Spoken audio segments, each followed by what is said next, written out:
La notion d'être et de co-créer ensemble a toujours fait émerger des étincelles dans mon cœur. C'est ensemble qui nous permet, un humain à la fois, d'écrire de nouveaux récits pour nos aujourd'hui et nos demain, des récits inspirés, teintés d'amour et de collaboration. Alors, dans un élan naturel de partage, cet espace naît enfin, un espace de réflexion, de partage, d'échange, d'écoute, sans montage et sans flafla. Un moment qu'on passe ensemble pour explorer, ressentir et expérimenter de nouvelles façons d'être et de faire pour nos aujourd'hui et nos demain. Bienvenue dans le podcast Ensemble Demain, un podcast animé par Soenco avec moi, Sophia, au micro. Un espace dédié à l'exploration de thématiques variées, d'idées, d'initiatives qui nous ouvrent le regard, celui qu'on porte sur soi, sur les autres et sur le monde. Ici, il n'y a pas de vérité, il n'y a pas de certitude, il y a juste des ressentis partagés, des perspectives, des voies de réflexion, des récits pour inspirer positivement le changement. Parce que j'ai cette conviction profonde que c'est dans le ensemble, dans une démarche de connexion à la fois individuelle et collective, qu'on est en mesure de réimaginer le monde autrement. Un monde plus humain, plus juste, plus en santé, plus vivant.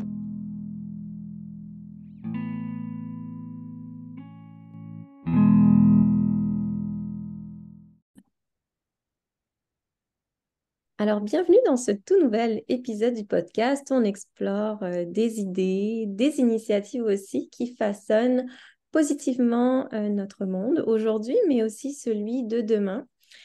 Et puis, j'avais envie qu'on aborde un thème qui est profondément important pour moi et pour la personne qui m'accompagne aussi, c'est celui de la résilience, notre résilience individuelle, mais aussi notre résilience collective. Et pour explorer ces questions, j'ai la joie d'avoir avec moi Marie-Ève Lessine, qui est la fondatrice de Let It Be Méditation et aussi l'initiatrice du projet Méditaré. Marie-Ève est aussi l'auteur du livre Entreprendre en conscience et a formé à ce jour plus de 400 professeurs de méditation.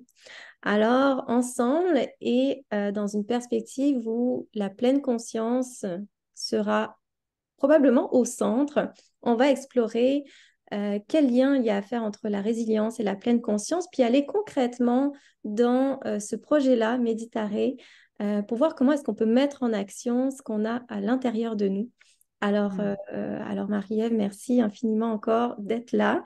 Et pour commencer, tu le sais, j'avais envie que tu puisses te présenter en tes mots, la personne que tu es, l'humaine d'abord, et peut-être nous amener dans un bout de ton histoire, dans tes valeurs, voilà, dans ce qui fait sens pour toi en ce moment. Mais bonjour Sophia, bonjour à tous et à toutes. Alors, j'aime beaucoup ta question, même si je vais y répondre de mon mieux, bien évidemment. Donc, j'avais bien envie de prendre l'angle des valeurs pour me présenter. Donc, pour mettre en contexte, mon nom c'est Marie-Ève Lessine. Je suis passionnée d'équitation.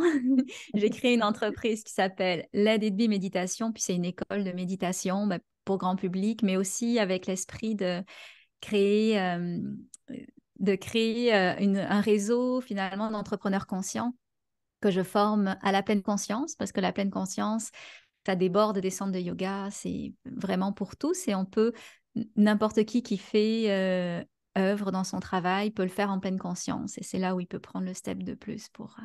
tu sais ça très bien puisque tu es évidemment professeur de méditation et tu as aussi contribué à un projet qui s'appelle Méditare et on va en parler. Et quand je parle de mes valeurs, c'est un exercice que je choisis et que je fais quand même assez régulièrement. Et une de mes valeurs, c'est vraiment l'originalité. Pas l'originalité à tout prix, mais l'idée de faire les choses autrement dans l'esprit de la pleine conscience, c'est-à-dire dans l'esprit de s'exprimer pleinement. Et donc, autant mon entreprise, autant l'initiative que je fais à côté, ce sont des entreprises qui ne rentrent pas forcément dans des cases.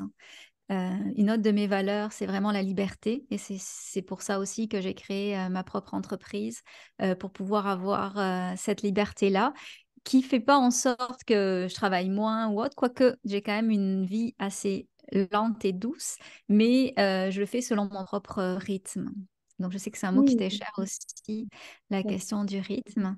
Sinon, d'un point de vue plus personnel, ben, j'adore les animaux. J'ai une fille qui s'appelle Sophia, avec un F exactement comme toi, et qui a 11 ans. Je suis au Québec depuis une vingtaine d'années. Et là, j'adore les études. Je pense que doit faire partie aussi de mes valeurs, mais je sais, dans l'idée d'apprendre, apprendre pour partager. Et donc, je suis en train de faire une maîtrise, troisième maîtrise en sciences des religions sur ce qu'on appelle l'état nomade, qui est l'état de pleine conscience, mais vu comme si on était des voyageurs perpétuels dans la simplicité de notre quotidien. Donc, ça me réjouit beaucoup et je vois ça comme un loisir, pas comme quelque chose qui est stratégique pour ma carrière. En gros, Hmm. c'est ça. Ah, mais quelle belle présentation. On dirait que je t'avais jamais entendu te présenter comme ça. Puis je trouve ça beau la façon dont tu l'amènes au travers les valeurs. Puis l'originalité, oui, l'originalité, là, entreprendre autrement. Puis ben, évidemment, tu as parlé de pleine conscience parce que justement, dans cet état nomade qui est celui de cet état de pleine conscience, je pense que tu l'as dit comme ça. J'avais Oui. envie déjà d'entrée de jeu qu'on aille peut-être, que tu ailles peut-être définir ce qu'est la pleine conscience pour toi, puis comment peut-être ça peut nous soutenir en tant Mhm. qu'individu. Ouais. Il y a plein de définitions de la pleine conscience, mais le dénominateur commun de tout ça, c'est de changer notre rapport à l'instant présent. La pleine conscience, en fait, c'est l'art qui est pas si simple de renouer avec l'instant présent, là où habituellement on est en train de résister dans l'instant présent en étant dans notre tête, en jugeant qu'est-ce qui se passe, en se projetant dans le futur, en se ramenant dans le passé à des choses qu'on regrette dont ben, dans le passé, en se comparant par rapport aux autres, donc en créant le manque. Donc, c'est une forme de lucidité, la pleine conscience, qui est matinée du fait d'être capable d'accueillir cet instant présent dans tout ce qui comporte de beau et de moins beau. Comme par exemple, dans l'instant présent, il peut y avoir des émotions qui peuvent être difficiles, il peut y avoir des résistances à l'intérieur de soi, de la souffrance. Mais donc, c'est la capacité à s'ouvrir à notre vie telle qu'elle se vit dans l'instant et le faire avec beaucoup de bienveillance, incluant pour soi, parce qu'on en a besoin, puis on va parler de résilience un peu plus tard, incluant aussi pour le reste de soi. Et donc un gros point de la pleine conscience, c'est le fait de ne pas juger. Oui. Il y a un auteur, Krishnamurti, que j'aime vraiment beaucoup, qui parle pas de pleine conscience du tout dans le terme mindfulness ou pleine conscience, mais qui, ça transpire dans ses écrits, la pleine conscience, puis il parle d'une lucidité passive. Et j'aime beaucoup cette définition-là parce que c'est comme aussi la pleine conscience, la posture d'observation par rapport à la vie. Mm. Donc oui, on va être acteur de la vie, mais il y a aussi le petit côté où on se met en observation de la vie. Et ça, c'est riche. Et quand on commence à observer la vie, ben, on peut voir toute sa beauté dans sa simplicité, sa Mm. beauté dans sa subtilité. Et il y a comme, moi j'appelle ça mes moments clandestins, il y a comme il y a comme un bonheur de se dire que ben, aujourd'hui, un moment qu'on aura choyé ou qui est spécialement délicieux, ça a été de voir une petite feuille virevolter au vent ou une coccinelle qui se prend un bain de vent sur une feuille. Donc, ces petits moments-là un peu volés, un peu à la Amélie Poulain. Donc, Mm. pas du tout une définition officielle, mais je pense que ça fait une partie de tour de ce qu'est la pleine conscience. Oui, puis je trouve que c'est beau aussi de l'imager, hein, de ce que c'est la pleine conscience au travers tes moments clandestins. Puis on a une Oui, amie en commun, Marie, une autre Marie, qui parle de oui, moments millionnaires aussi. exact, exact. Ouais, ils sont tellement une telle richesse. Puis ça me rappelle un moment qu'on a vécu avec les enfants où ils sont dans le hamac, puis j'en parlais d'ailleurs ce matin. Mais ils Ouais. regardaient le ciel, puis ils regardaient juste les feuilles bouger, puis ils étaient tellement pris dans le moment, en fait. Le temps s'était figé, l'espace de cet instant. Puis, justement, j'avais très à cœur de t'inviter aujourd'hui parce qu'avec tout ce qu'on vit en tant que société, j'ai l'impression qu'on a profondément besoin, en tant qu'humain, mais en tant que société aussi, mais de peut-être transformer le rapport qu'on a avec le monde. Alors, cette posture-là Mhm. d'observateur est super importante.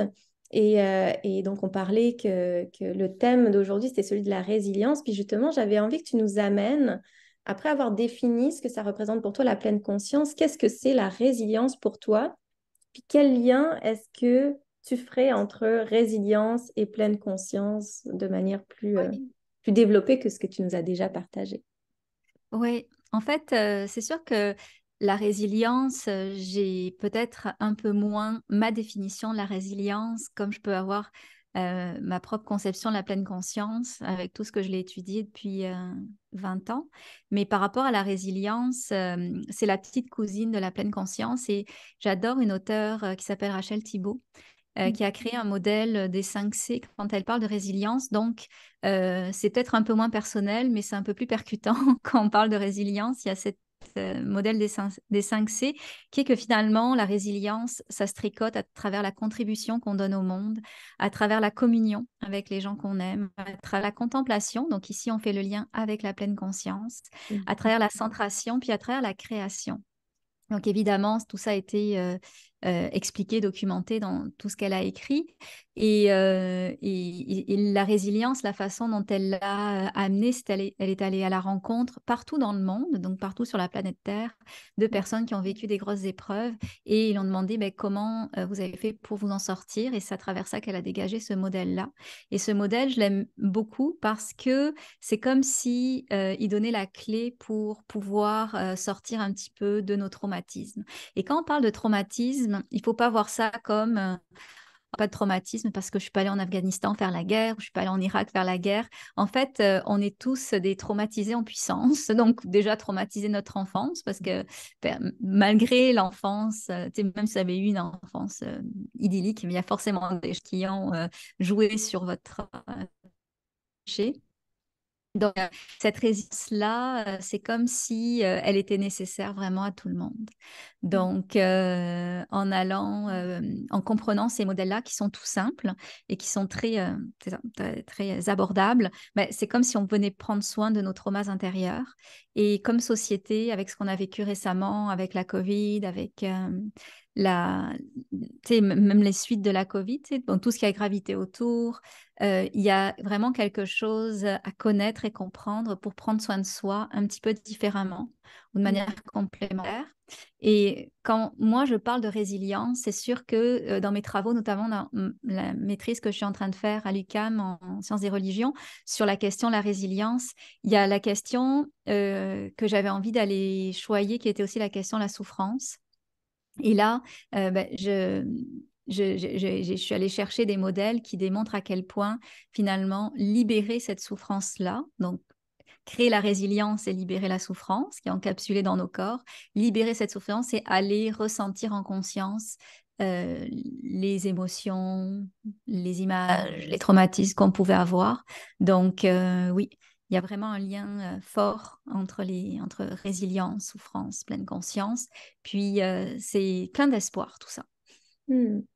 Ouais, donc en fait, la résilience au travers l'idée d'aller ressentir ce qui est à l'intérieur de nous, puis de le libérer pour être en mesure de passer au travers. Est-ce que c'est c'est ce que je comprends? C'est une partie de la résilience, exactement, mais la résilience est plus large que ça. Mais en fait, la pleine conscience, comme c'est une posture d'être au monde, mais quoi qu'on fasse, tu sais, par exemple, quand je te rencontre et que je passe un moment avec toi en pleine conscience, ben, je viens prendre soin de moi, de toi et de notre relation parce qu'en étant en pleine conscience, je suis pleinement en relation avec toi.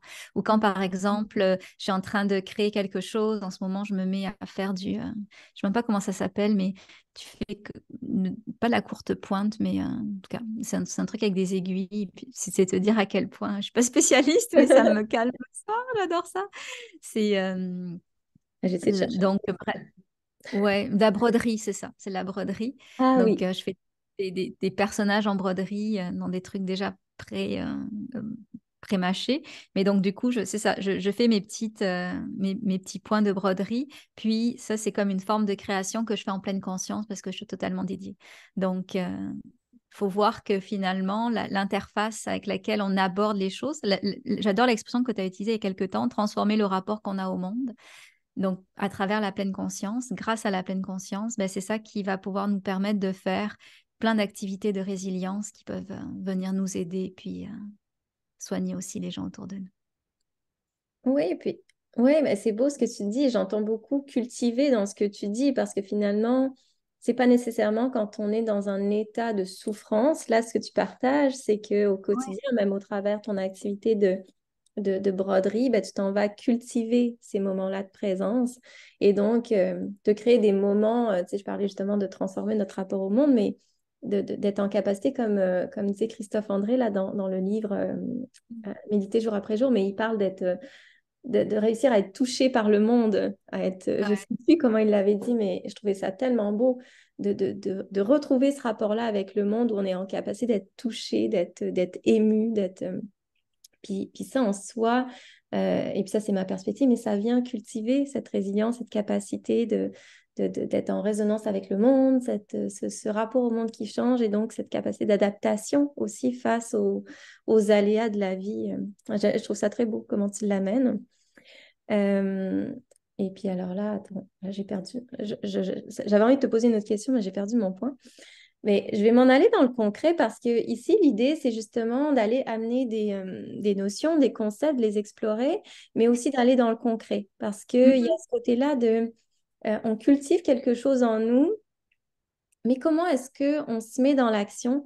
Puis, je voulais que tu nous partages justement plus en détail l'intention du projet Méditaré dont on a parlé Ouais. un peu plus tôt. Comment c'est né? Quelle est l'intention?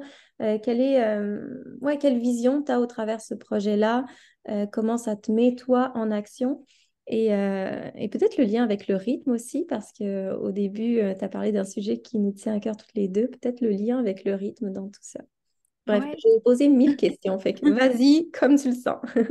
Ouais, en fait, meditare, donc c'est méditer en latin. Donc vraiment, c'est tout simple, mais quand on l'écoute, c'est comme meditare.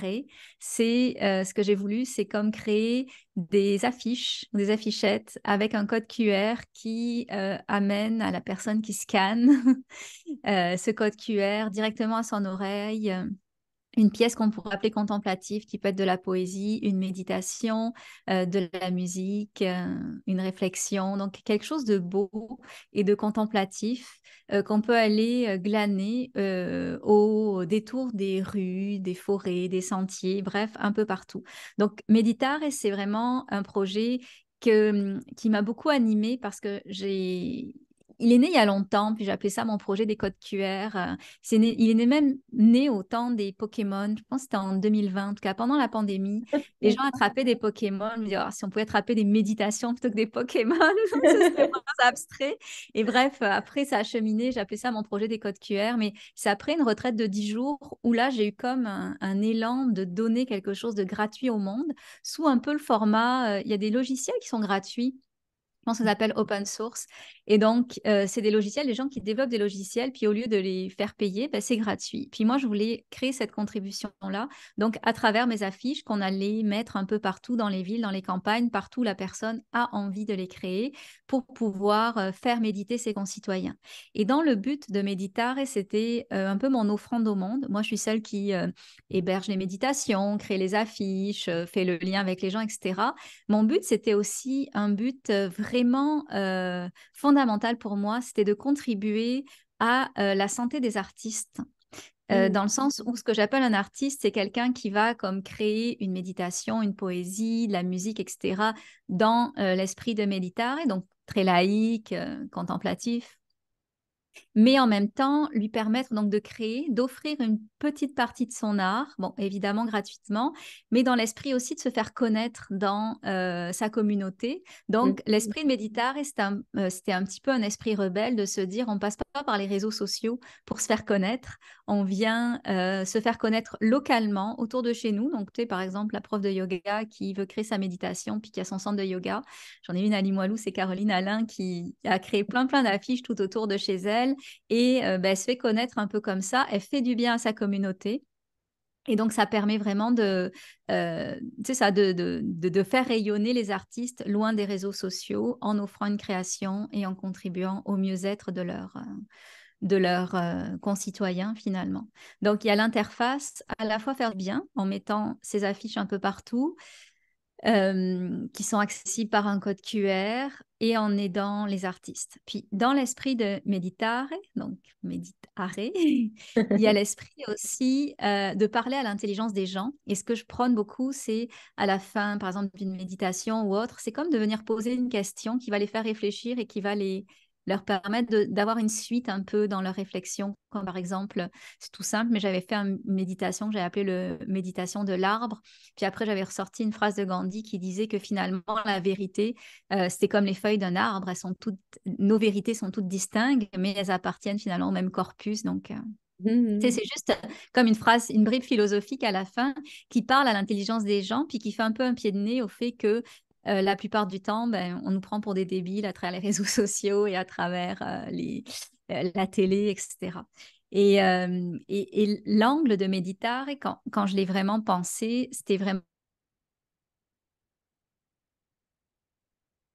Je ne t'entends plus, Marie-Ève. Oh, je ne t'entends. Non, je t'entends pas. Attends. Ok, on a eu un petit souci momentané de son. Et donc, tu allais parler de l'angle qui t'était venu avec Méditare, puis qui a été un peu ressenti au travers la mise en place de l'initiative. Oui, bah, c'était toute la question bah, de la résilience parce que bah, on sortait de la Covid et donc l'angle de la résilience s'est imposé. Puis si on reprend le modèle justement de Rachel Thibault des 5C, bah, on voit que Méditare, c'est une forme de contribution pour les artistes. Donc, ils utilisent leur propre résilience, une contribution pour la personne qui reçoit l'œuvre parce que c'est vraiment l'esprit de Méditare. De centration aussi. Tu écoutes l'œuvre, ben, tu es centré là-dessus. Et aussi, occasion pour l'artiste de créer, que la créer positivement aussi. Donc, en fait, c'était vraiment à plusieurs contribuer à la résilience, à la fois des artistes que des personnes qui croisent le chemin de mes... et, pour venir...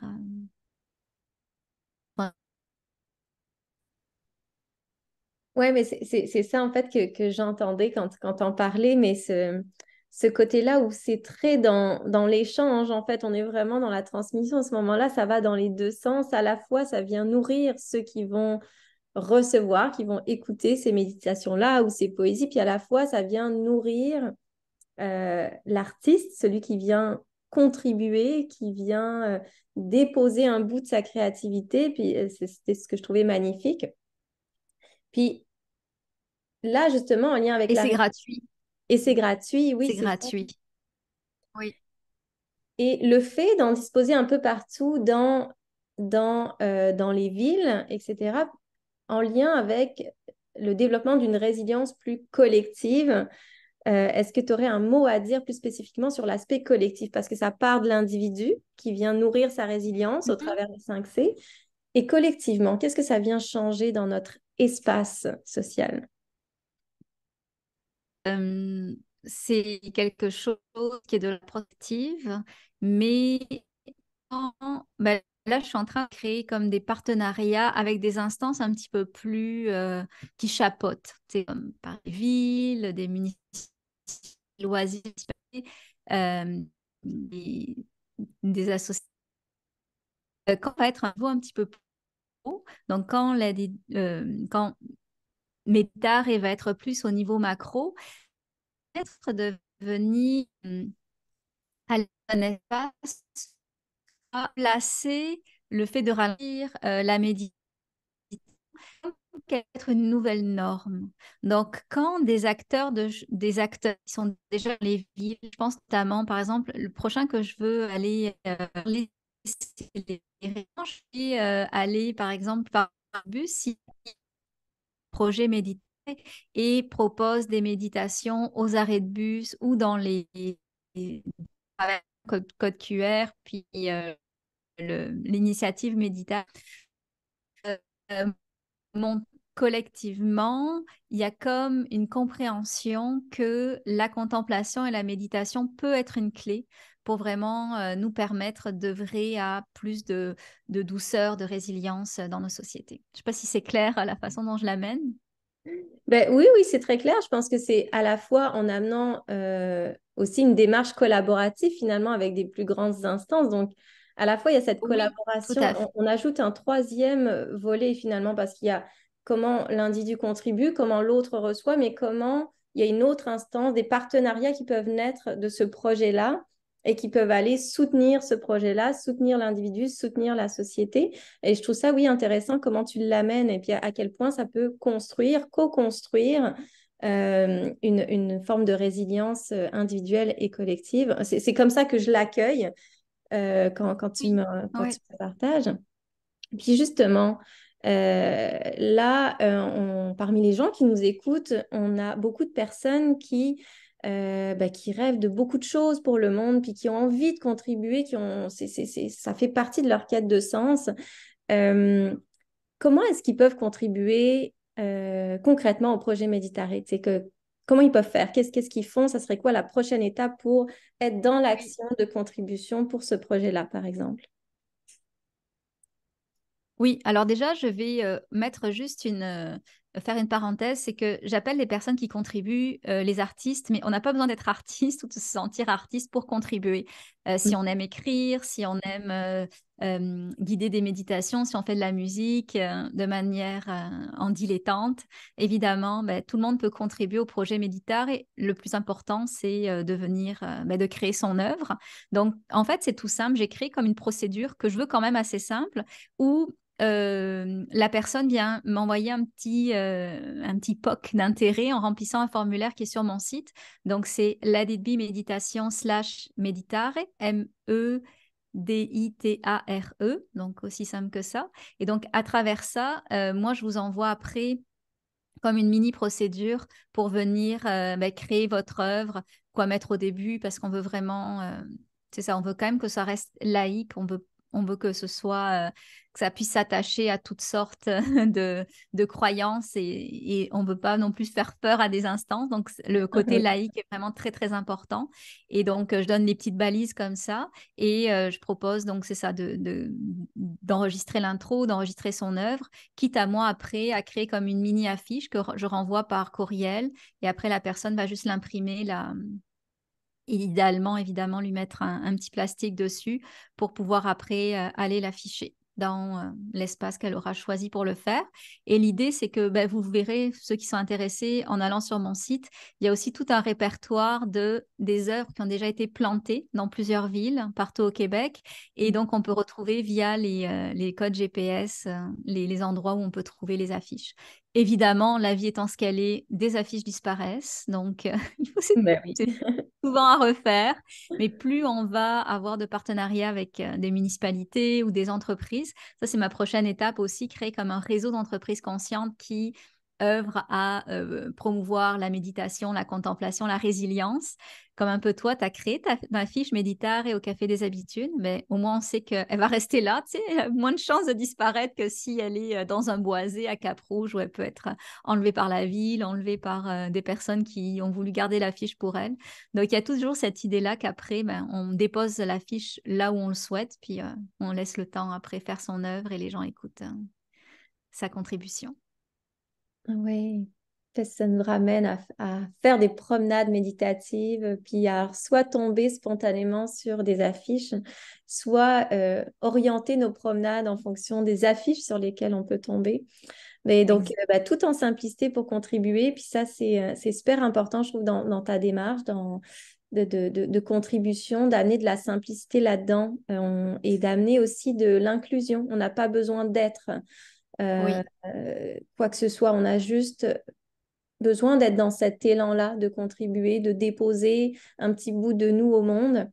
Et je pense que ceux qui nous écoutent sur ce balado-là, c'est un peu tout ça qu'on a en commun, cet élan-là de déposer un petit bout de nous. Alors, merci Marie-Ève. Et puis, alors, il y a toujours cette dernière question que j'aime poser euh, par rapport au rêve. Et j'avais envie que toi, tu nous amènes dans ton rêve à toi, ce rêve d'espoir, cette utopie réaliste de aujourd'hui et demain, il se passe quoi? Le monde, il ressemble à quoi? Qu'est-ce que tu ressens? Qu'est-ce qui se passe en fait dans ton rêve à toi? À quoi tu rêves? Oui, en fait, mais quand j'étais invitée sur d'autres podcasts et qu'on me posait la question, c'est vrai que mon utopie, c'est vraiment de contribuer à tricoter la paix dans le monde en permettant à chacun de venir alléger le poids de sa souffrance intérieure. Puis bon, c'est un peu ce que je fais quand je forme en méditation sur les émotions ou autres. Mais j'ai un rêve plus personnel, puis je sais qu'il cogne en moi depuis tellement longtemps que il va finir par sortir, même si c'est pas quelque chose qui se fait instantanément. Mais ce que je rêve, c'est de créer des petits, commencer par créer des yourtes avec juste un lit et une bibliothèque pour se ressourcer dans des bibliothèques. Donc juste avoir un endroit où tu peux te réfugier et avoir un lit, une bibliothèque, puis passer 2 jours pour venir te réfugier, donc comme créer des cocons où on va Hmm. pouvoir, mais avec vraiment l'accent bibliothèque. Et dans cette bibliothèque, il y a tous les livres qui t'attendent, qui ont été choisis avec amour en fonction des thématiques. Donc, ça, c'est quelque chose que je veux vraiment créer. Je l'avais un peu abandonné, ce projet-là, parce que je trouvais pas de terrain, je trouvais pas de bâtisse, de mini-maison ou autre pour créer mon lit bibliothèque. Donc, je l'ai fait au sous-sol, ma propre maison, où j'ai mis une bibliothèque et j'ai acheté un bon matelas pour pouvoir accueillir du monde, même si c'était pas aussi bucolique une yourte ou autre. Mais j'ai peut-être un projet où je vais pouvoir acheter une yourte en pleine forêt et mettre les livres, le lit, puis permettre à ceux que j'aime et ceux qui en ont envie aussi, et que j'aime sûrement, de venir se régénérer dans cet espace si particulier, parce que j'adore lire, puis je trouve que les livres, c'est vraiment nos meilleurs amis. Hmm. Oh wow, quel beau rêve en fait, il me transporte parce que on se rejoint là-dessus. J'adore les livres et puis tu sais ça rejoint aussi un rêve qui revient souvent. Il y a toujours un bout de nature dans ce rêve, un bout de vivant dans ce rêve. Puis là tu nous amènes dans la forêt, dans une yourte avec des livres. Donc ça fait écho beaucoup à l'épisode avec Jean Daniel Ouais. de B-Side où on permet à la nature et à la culture de se relier. Et quel beau rêve. J'ai hâte pour moi-même que ça se Tu concrétise. viendras. Oui, on va le créer, tu viendras. Oui, alors est-ce que pour conclure, est-ce qu'il y a quelque chose que tu as envie de nous partager, que ça soit une phrase, une pensée, un livre justement? Comment tu aurais envie de conclure cet échange aujourd'hui? En fait, c'est juste peut-être un rappel parce que je sais que je parle vite en soi et je vous ai parlé de Rachel Thibault, donc qui est la professeure, en tout cas la scientifique derrière la théorie de la résilience en 5C. Donc peut-être en résumé, je voudrais juste rappeler c'est quoi les 5C pour que chacun puisse commencer déjà à s'offrir des tranches de résilience dans son quotidien. C'est Ouais. la contribution, donc sentir qu'on contribue. La communion, ça passe par les relations. La contemplation, donc la méditation peut en faire partie.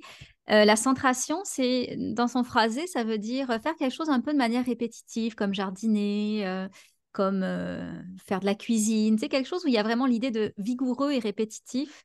Et la Mm. création, donc on l'oublie, mais c'est vraiment un beau vecteur de résilience. Donc ce modèle-là, je le trouve vraiment parfait parce qu'il est soutenu par la science, mais en même temps, il est extrêmement simple. Et on peut commencer déjà à le mettre à profit dans sa propre vie en comprenant un peu ses tenants et aboutissants. Ouais. Ah oui, j'aime ça. On se laisse là-dessus, puis on laisse Oui. chacun justement aller cogiter, aller ressentir ce que ça fait rejaillir. Merci beaucoup, Marie-Ève, pour ce moment. C'était magique. Un beau moment. Merci. Merci à chacun. À bientôt. À bientôt.